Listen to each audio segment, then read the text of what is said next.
Hi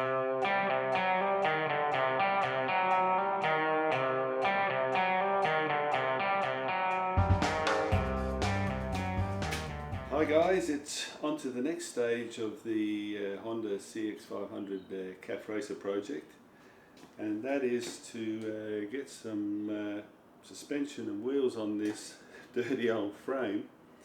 I guess when building a CAF Racer you're going to be looking for a certain look, and I've always been inspired by the old English vintage bikes, like your AJs, your Machis, your Velocets. So I want to go with that kind of look, but with all the modern goodies that are available. So one of the first things I went online and got was a set of forks. Now I wanted the traditional type of forks for the bike to go with that theme, and I sourced a Kawasaki ZX9R Ninja front forks. They're 47mm compared to the skinny old CX500 forks, which are 33mm. And the next thing was to think about was wheels. So I wanted to go with spoked wheels, again with that theme. So I went to Cognito Moto in the States and ordered some wheels. Had to make a few drawings for the front because they didn't have front wheel for the Kawasaki 2001 forks. But yeah, that's the next part of the project, is to get some wheels and forks onto this frame. Well, my wheels have arrived, so I went with spoked wheels, and I ordered them from Cognito Moto in the States. The actual wheel sizes, I'm using a 350 on the front, 17-inch, and on the back I'm using a 425 17-inch. So I've spoked the wheels up. Cognito Moto have a very good video on how to spoke the wheels up, so I'll leave a link for that in the description. But it's a finicky job, but you can do it. It's all been spoked up. It's been I've just got it in the stand now, and I'm just checking the alignment.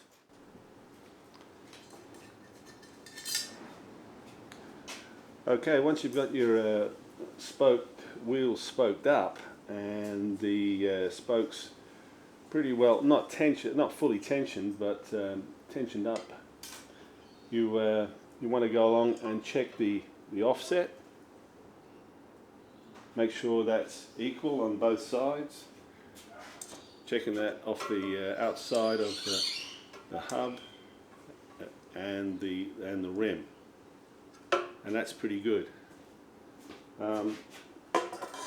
Next thing you want to check is the ovality, or the outer round of the wheel, by spinning it, and you want about 10 units on the dial. Once you've done that, and you do that, if you've got a high spot, you would tension the spokes next to where the high spot is showing on the dial indicator, because this will pull the rim into the center. And then once you've got your outside diameter running true, check the sideways. There's the side now running around about 10 units. It's pretty good. You see that spinning. Should be right. I worked my tension up. I started about 18 inch pounds, and then finally end up talking at 53 inch pounds. Just like that, once you tensions up. Okay, I've now got the front wheel inside the Kawasaki forks, and one of the things I want to check is this, make sure the wheel is central between the forks. So I've got a pair of inside calipers, and I've just measured between the fork leg and the outside of the rim, and I've got about 1 mil difference, I reckon. So quite happy with that. One of the things to consider if you're putting on Kawasaki forks, the 6-piston Cognito calipers, they miss the spokes by about 3 mil, I reckon, which you've got to consider that when you actually design your hub. So yeah, all ready to go there.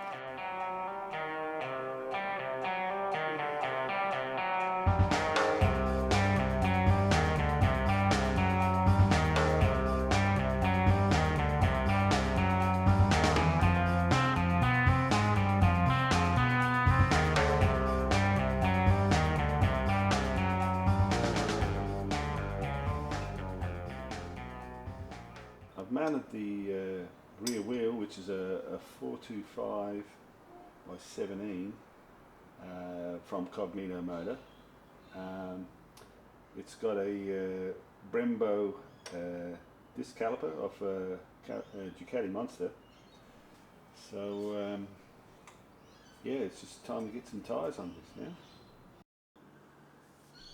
Okay, we're ready to overhaul our Cognito disc calipers. This one's been done. So now I'll start on the second one. I've got the seal kit here. There's 2 seals. The big one's the main piston seal, and the thin one is your dust seal. A bit of brake fluid on that.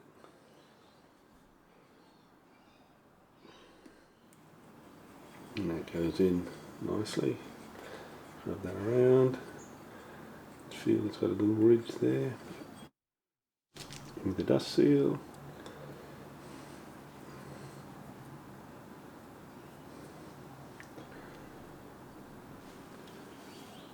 It's in nicely.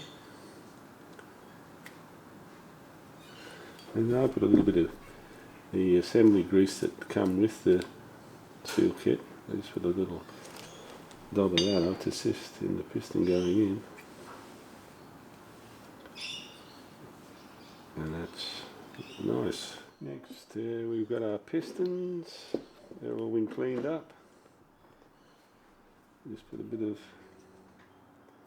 light oil on the pistons. And they go in. And in.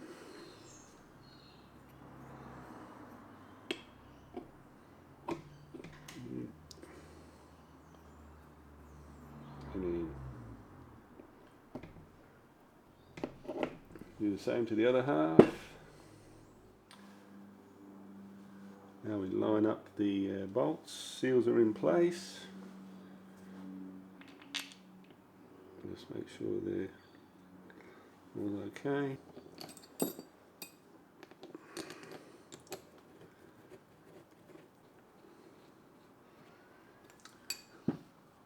Just make sure the casings are aligned correctly. Knit these up. Full tension will be done when it's on the bike on the fork leg. Pads in. Not going to get any grease on them. Okay, pin goes in.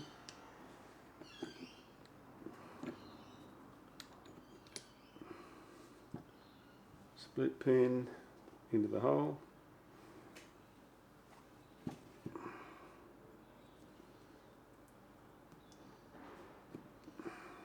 That's it. It's all okay. Spring cover on. So that is the brake calipers overhauled, ready to go back on the bike.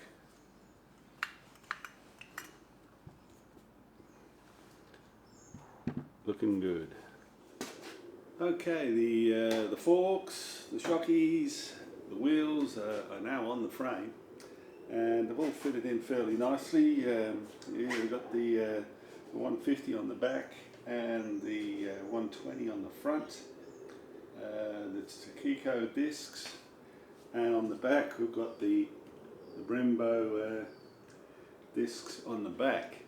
I'm going to put the motor in next because there's a lot of work I've got to do on this frame. Okay guys, just getting the motor in here. I just made up this little, I already had the trolley, but I just made up the correct height to line up the bolts and just wheeled it in quite nicely. Yeah, just want to get this in, I guess get as much of the motor on as I can to get the weight right so that we can get the stance right for the bike. But yeah, just tapping these in, these are going good. It's got to go up a little bit.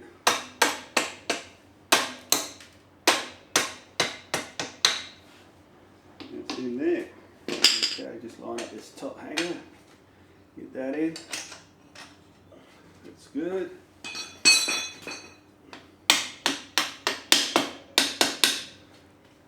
That's that on.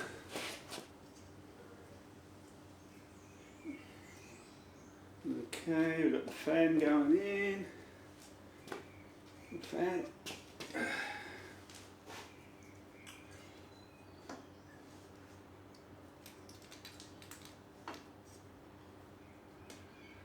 Get most of this stuff on. And then I can start working on all the brackets and things that need to be done.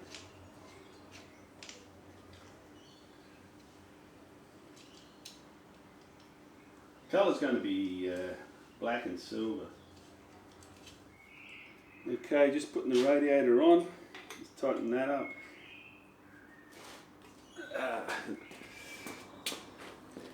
The main reason for getting this motor back in is so we can set everything up now to its right position.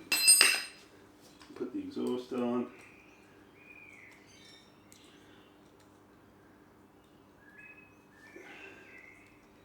I've got pea-shooter pipes to go on the end of these. Should look the part for the vintage look.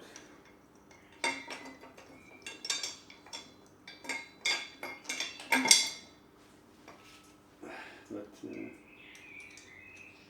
yeah, it'll be a lot of work with all the brackets and linkages and placement of things on here now.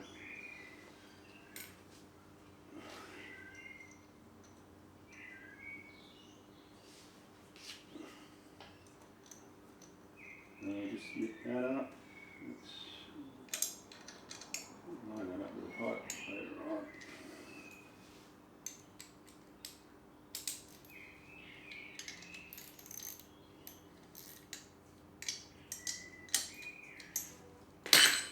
Okay, it's just about it really. Tank on, the old tank. Fingers on like that. And